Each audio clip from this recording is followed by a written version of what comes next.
So we're live. Hi, welcome everybody. Mark Anderson here, ICT evangelist, and I am super excited to be online sharing with you this evening. I know I've even put a shirt on. I've done the hair.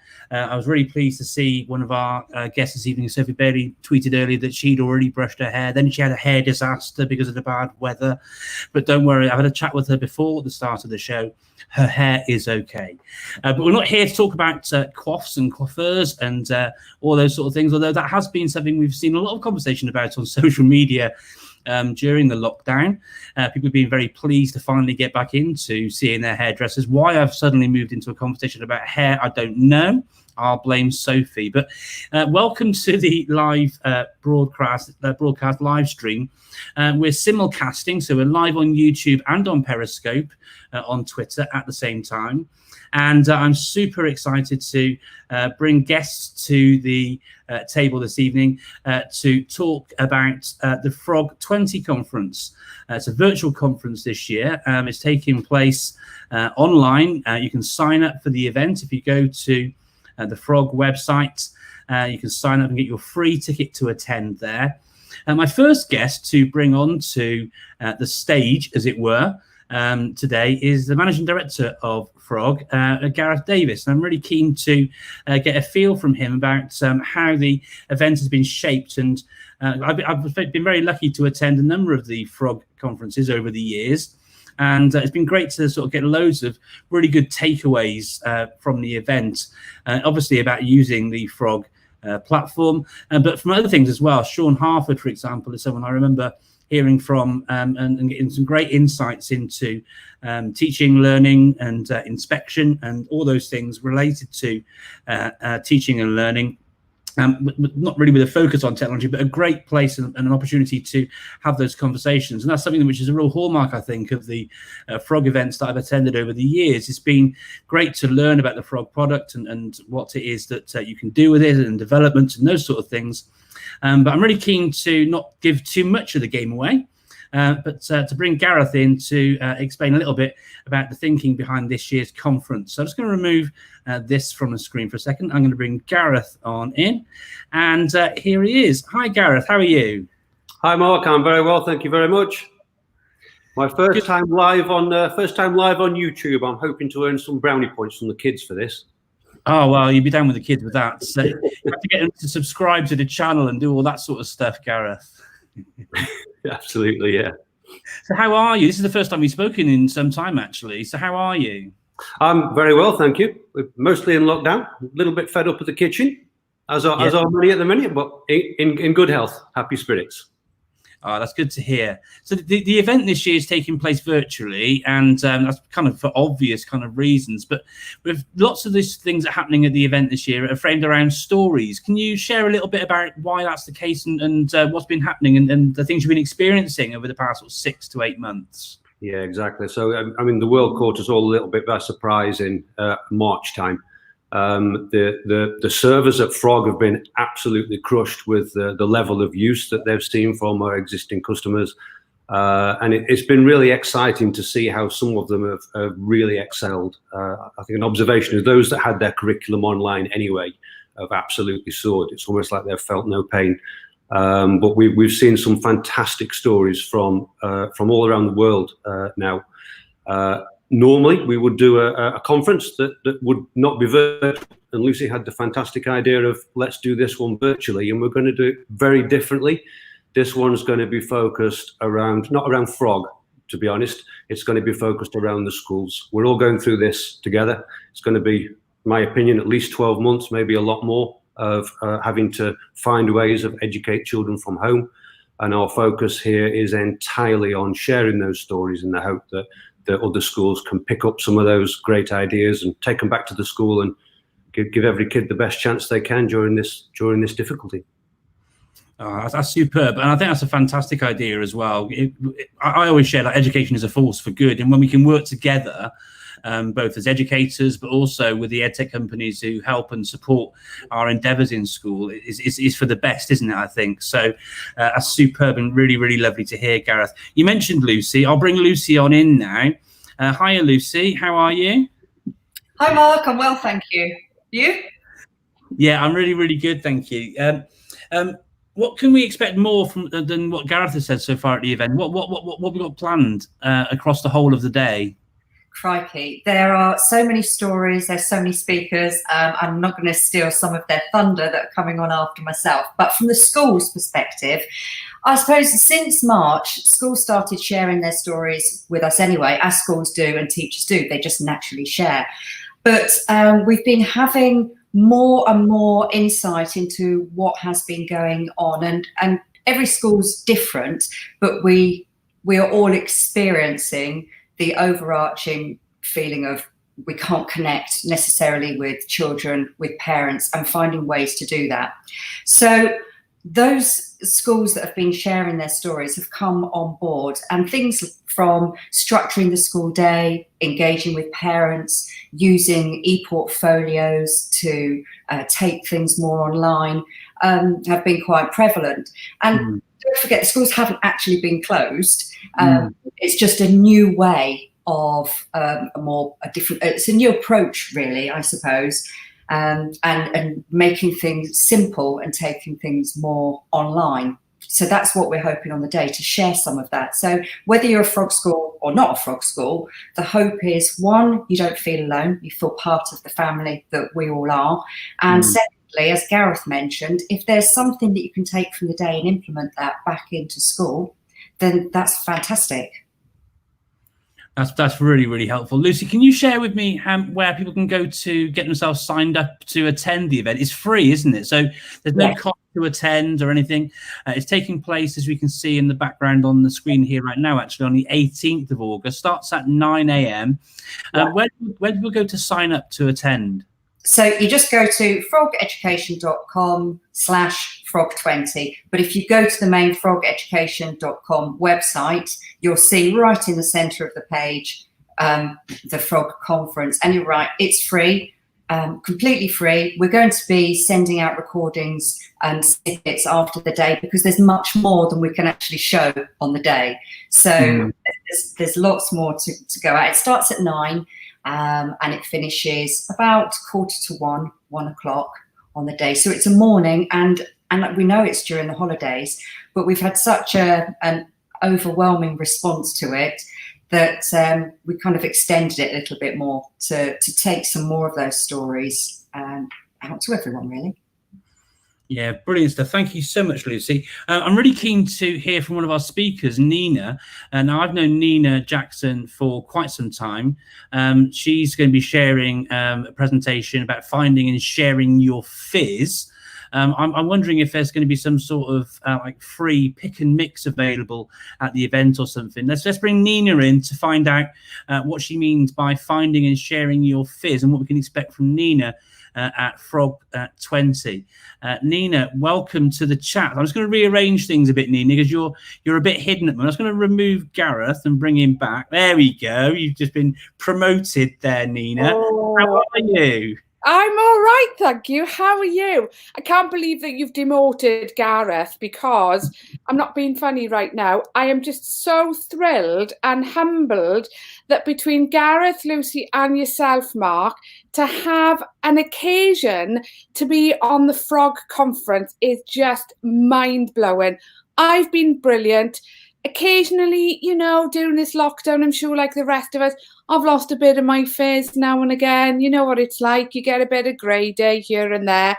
But 9 out of 10, it's people like you know, where you're connecting with people globally, even on an online platform, that I'm ending to find my fizz again. That networking and people asking, you know, how are you? What are the great things that you could celebrate or tell us that you've done today? And I don't want to give too much of the game away, but we all know that it's so important that when we're able to celebrate and share what we think we've done as a pretty good job, or even if, you know, observed somebody else doing it, that fizz that you can just pass across to somebody else, literally through self-esteem and self-confidence, is priceless. It's brilliant for your well-being. I mean, okay, I know I've got about 101 zillion apps that obviously you, Mark, have, shared with me over the years about me looking after my own well-being as well. And I'm so grateful for that. But finding your fizz and knowing what your fizz is, particularly when you're connecting with children and young people, your colleagues and your staff, and when you lose it, what you can do about it, whether it is about interaction online or whether it is face-to-face or whatever. So maybe during the conference, you never know, I might actually give away my book and a coaster. I mean, haven't you all been wanting to have a teaching and learning sherbet lemons coaster? But anyway, less about that for now. How are you all doing, and how is your fizz at the moment?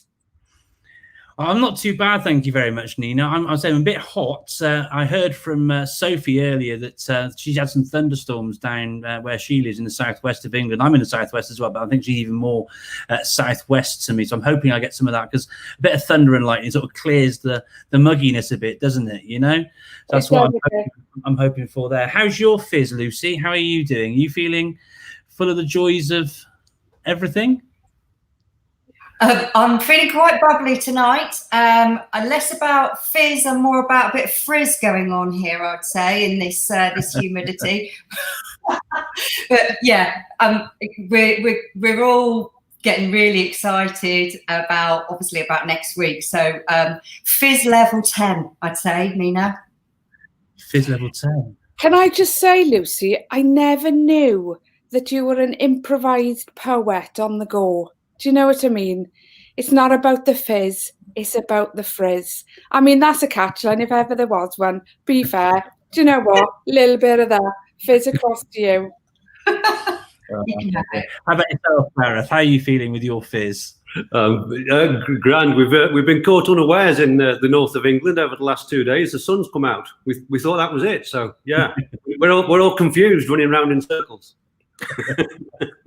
Yeah, fear not. It's been a slight sort of Barbados temperature here in Wales, actually. And, we do love the rain, don't we? Apparently, Barry Island has been chaos. 30,000 people a few days ago. But I just need to let you know that my bikini is still in the wash, just to keep you safe and sound, okay? That's just me just clearing my face off for a second there. Don't you hate it when you get phone calls right in the middle of something when you're live? Let me just sort that out for a second, and apologies, viewers, for that. I think that's quite busy, actually, because it'd be great. That always happens in a conference, don't you find? When there are people and there are FaceTimes, and I always say, oh, can we just patch them in? We'll put them on the screen and we'll all have a little chat with them. One day, I'm sure that will absolutely happen, because welcome to the real world. It is real life. And as you know him well, Nina, that was Dougie, my youngest, who, despite being told about 50 times, and you've had the pleasure of meeting him, Lucy, he still carries on doing whatever he wants to, regardless. Apologies, viewers, for the interruption then. I'm really keen to get Sophie in. She's her child is very, very young, and we're hearing a story from Sophie just before we went live. I'm really keen to hear from from Sophie as well, about her involvement in engagement in the event. Now, Sophie, if you aren't aware, she runs a company, an organisation, a business now called the EdTech Podcast. I've been really fortunate to have known Sophie right through that journey to where she is now, with viewing statistics rivaling the BBC, I think, with the EdTech podcast that she does. But of all the podcasts I listen to, and I do listen to plenty, and what I love about Sophie's podcast is that they're not just a podcast, they're far more like documentaries. She really goes to town and really does a lot of work around framing the questioning and getting the messaging right with all of it, and turning it into a really great learning experience. She started it a few years ago. Before that, she was involved with the organisation of Bet London, heavily involved in that as well, and has moved into this. And she's going to be hosting a live panel discussion at the event. She's got 3 guests on the panel. She's got Neelam Parmar from Ashford School, I think it is, Nick House from Greenshaw, and Kate Ragg, and they're all going to be joining in. I'm really keen to hear from Sophie what she's hoping to achieve, or trying to sort of find out from the attendee, from the panelists, sorry, in her panel discussion at Frog 20. So I was going to bring Sophie in now and just have a little bit of a catch up, and I'll do a little bit of a rearranging again. So just do that, and I'll promote Sophie. There we go. Fantastic stuff. Hiya, Sophie. How are you? Hi, Mark. Yeah, I'm very well, thank you. And thanks very much to you and Lucy and Gareth and everyone for hosting this as well. That's an absolute pleasure. So things been a bit rainy with you today down your way? They have indeed. Yeah, I dropped my son off somewhere this morning, and on the radio they were talking about a thunder and lightning storm and potential flooding, but we still decided to go out with some raincoats. And yes, indeed, there was a thunder and lightning storm, so we got quite wet. But you know, it's why the southwest is so lush, so that's all good. Yeah, absolutely. I came down not too far from your way, actually, sort of in between where you are and here, actually, near Yeovil a few days ago, as a nature reserve there, Ham Hill. And it's such a lush, green and amazing place. And say, Lucy and Gareth, where they live, and in and around near Halifax, where Frog are based, it's an absolutely glorious place to live, in a real God's country sort of stuff. In relation to the event, Sophie, what are you hoping to sort of tease out from the panel guests that you've got joining you at the event? Yeah, well, first of all, thank you as well for such a kind introduction. I suppose at the event, I'm hoping to do something similar. So really dig into the experiences. I think we've got a head teacher, a deputy head teacher, and a head of e-learning. And the settings, the educational settings that they're covering is quite different.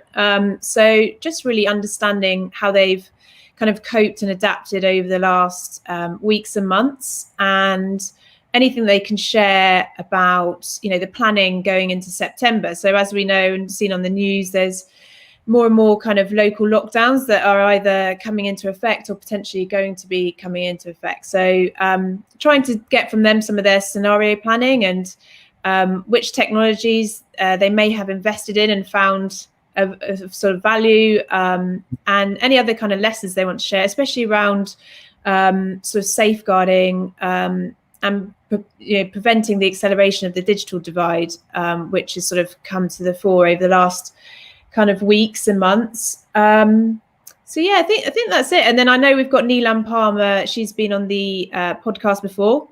Mm-hmm. And she's very, very strong on the sort of implementation side of EdTech. So, you know, if you're going to actually invest in EdTech, how to get the most from it. So it'd be interesting to hear also how she's sort of adapted over the last weeks. But just finally, I'm as interested in, what they're thinking is around EdTech and implementation, but also their personal experience of the last weeks, because I know that a lot of them are quite passionate about mental health and well-being. And if we're going to be in this in the long haul, as Gareth mentioned in the beginning, then I think that's a kind of key component as well. So yeah, that's about it, I think.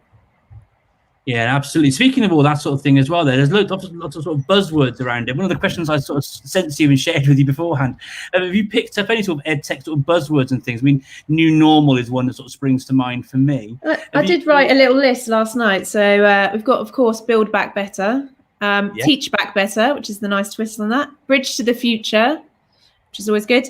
And then, yeah, new normal. I think this, I did a really interesting podcast, and this idea around catching up is slightly contentious, because as we know, the experience has been completely different for some students as to others. So yes, some students will need to catch up, but some have, done very well out of the situation as well. So catch up, I've got there, digital divide, and then home learning, home parenting, and homeschooling. So the hashtag home learning was to contend this idea that homeschooling, is it really homeschooling? Parents aren't teachers, so let's try and scrap that idea, because it sort of loads a lot of pressure onto the sort of home environment. But yeah, it's been quite a sort of interesting experience myself. I had a baby April the 14th, so right in the middle of lockdown. So, and then we've got a school-age child who was fortunately able to go back. But that's been quite interesting, just delving into the ed tech in terms of that home learning as well. So, yeah, but I'm very much looking forward to interviewing our special guests, and we'll share that as well out on the podcast afterwards. So thanks to Frog. And I was very impressed when I spoke to Lucy. She mentioned also, she was so passionate about making this a really fulfilling and useful experience. So I was really keen to get involved afterwards. So yeah, looking forward to it.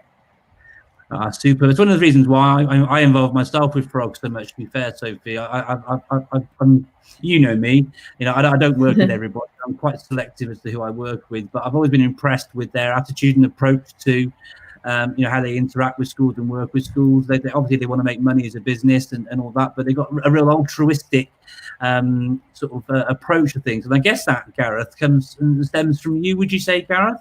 Sorry for the off-the-cuff question, but is that something that sort of comes from you there, Gareth? I think it's everybody now, to be honest. I suspect it might have come from the early one or two of us, but I think it's ingrained in everybody in Frog now. If they don't feel like that, they don't last long.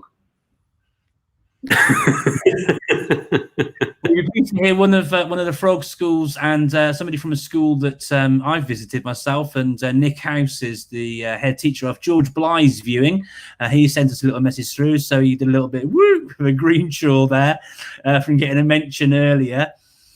So he's a teacher who leads on digital learning at the school that Nick House is the head teacher of, Sophie. So he'll be attending the event as well. So great. And thanks to George for joining us this evening. Hi and welcome.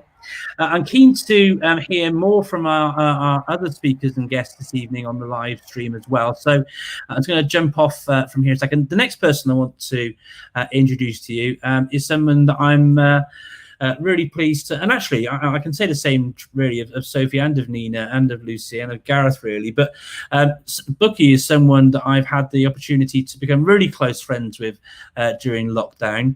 Because during that time, we both started an initiative called UK Edu Stories. And as you can see on your screens now, Bukky will be joining us for the Frog 20 event, sharing the positives about distance learning, tales of inspiration from educators.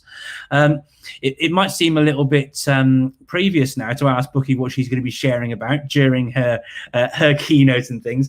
But without giving too much away, I'm just going to bring Bukky in now and welcome her to the show. Hiya, Bukky. Hello. How are you? Hi, Mark.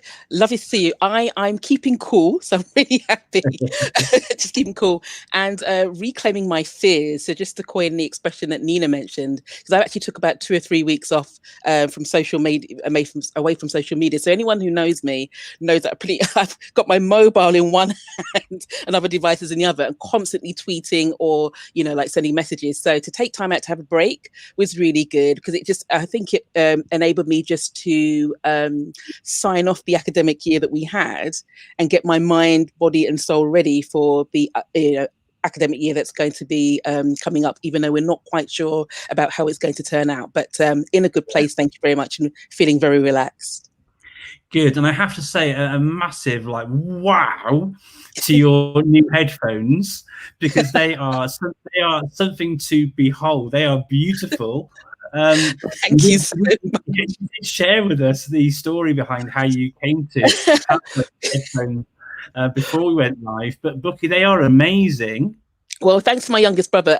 So Mark, as you know, you mentioned about the fact that we did the UK Edu Stories. We did it on a weekly basis, and you saw firsthand the experiences I was having with the different types of headphones I was trying, and I was just basically going through so many. So when my youngest brother said to me, "What would you like to have as Eid?" Eid was about 2 or 3 weeks ago. I just said, "Gamer headphones." That's all I said, and he gave me this like glow in the dark space age type headphones, which I have to say I love. So yeah, very comfortable, working really well, so very pleased with them. No, they're absolutely fantastic. That's something like a cross between Star Wars, Tron, and I don't know what really. But they are something to behold. So back to Frog 20, Bukky. You're sharing. Let's bring the slide up again. Positives of distance learning, tales of inspiration from educators. Without giving too much away, can you give us some insights as to some of the sort of things we might be able to hear from you at the event? You know how I like, motivational things, optimism. I just thought that, when we look back, there were very obviously a lot of challenging aspects that we encountered in different ways, but I thought it'd be so powerful to talk about the positive moments as well.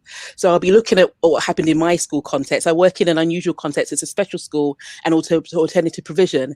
And that was what led to my worry initially, thinking, how's it going to work? I'm an EdTech enthusiast, but a lot of what we do, it's actually in class, very much, with resources that you need to move around. And I was wondering, how do we make it work? But we made it work. And I wanted to share some of that with our attendees on the day, and also share some of the educators' experiences, from a lot of the conversations we were really privileged to have with initially COVID edu stories, which became UK edu stories, and how motivational and genuinely inspirational the educators were. And I think it's also just to pay credit to the educators, particularly the head teachers, who, to say, just to repeat what Lucy said, we weren't closed. We were not closed. The schools were not closed. They were open in a variety of different ways. But the head teachers made sure that the school community were in a good place, in spite of what was going on in the background. And I'm just happy to just be able to just share some of those inspirational aspects, and also give people hope about, even though we're still not sure what's going to happen when we return in September, however it happens, there still is room for hope and for creating what I call memory-making moments. Those moments which really do make you look back with a smile when you think back across the academic year. So that's it in a flavour. There'll be 4 aspects I'll be looking at and sharing examples of in terms of communication channels, what my school did, and some of what the other schools have actually done as well, educators. Teaching and learning flexibility, how what we did in the classroom, how did that actually translate in a virtual sense? Looking at marking and feedback and how we adapted it and made it work. And lastly, and it's a theme that's going to be running throughout the day, is the mental health and wellbeing focus, how that underpinned everything so that everyone was in a good place to receive what we're trying to do. Well, that sounds superb, Bukky. And actually, you're on, I think, just before me at the event. I'm speaking at the end of the event, and I'm hopefully carrying on that sort of theme with the reasons to be cheerful, because actually, as we can see now, my session's actually called Reasons to be Cheerful. So reflecting on some of the things, again, that we've heard and seen, and I'm really keen to wrap the day up in a nice and lovely way with my presentation at the end of the session. So yeah, brilliant stuff, Bukky. Thank you ever so much. Thank you. And just because we're running out of time for I wanted to be done by about 7:30, so it's just coming up to that sort of time now. Was there anything that anyone else wanted to add, or any other questions that anyone wanted to bring before we start to wrap up the session here today? Lucy, did you have any questions for anybody here, or Sophie? Did you have any? I don't have any questions, Mark. All I wanted to say is that we are so lucky to have had so many educators, so many speakers here, and so many speakers from the school just willingly give up their time for this day. So we're just super happy and super grateful. So no, not a question, just a thank super you. duper. And so I worked with you, Lucy, to develop this the schedule, and as we were working through it, honestly, we've got so many amazing stories. If you haven't signed up to attend the event, please do. You may think, oh, it's the frog event, so it's just going to be about frog. As you've heard from everybody, it's not just about the frog platform, although obviously if you'd like to become a frog customer, I'm sure that Gareth would be very, very pleased with that. But it's not necessarily about that, really. And you're going to hear story after story after story after story. We could have filled up, a whole conference, which we have done for the 18th of August. We could have filled the whole evening, though, with the things that are going to be happening at the event. But obviously, I could only pick a few to come and share with you this evening. But we really hope you're keen to come along, get yourself involved, and sign yourself up to the event. And if you want to find out more about it, as Lucy said, please do visit the Frog website. The address for the event is here on the screen now. It's frogeducation.com/frog20. And you can find that really simply by simply going to that address that you can see right there. And we look forward to you engaging with us and participating with us in the event on the day. We're really keen to get as many people involved and engaged as we can. Education, as we say, it's a force for good, and if we can work together to help each other out, those are the things that we hear every week, Bukky, isn't it, on UK Edu Stories? Teachers, schools, parents, students, all coming together. And doing things for the right reasons. I'm really looking forward to hearing some of the stories that Sophie's going to tease out as well about how to reduce digital divide and these things as well. The implementation side of things from Neelam and the stories from Nick House, the head of Greenshaw, how they went about structuring their school day. There's so many things that you're going to be able to sort of listen to and learn from and take away from this event. So, with no further ado, just want to sort of run around and say thank you, Lucy, for the opportunity to share this evening. Thank you, Sophie, for giving up some time to come and join us as well this evening. Thank you to Gareth. Thank you, Nina. I look forward to some Sherbet Lemons coasters in the post as soon as possible, please. The third member of Daft Punk, that is Bukky Yusuf, on the end there. Thank you so much for joining us. I have to say, I was trying to place the thing, and it was a private message from Sophie during our live chat where she mentioned. Oh, right. It reminded me of where I'd seen those before. Oh, right. But thank you so much to everyone for taking some time to join us this evening. Thank you to everybody who's taken the time to view and join with our session this evening as well. But for me, Mark Anderson, this is me saying thank you very much, and we look forward to seeing you on the 18th of August at 9 AM for the Frog 2020 virtual conference. Thank you very much, everybody. Thanks. Okay. Thanks, Mark. Bye-bye. Bye-bye. Bye-bye.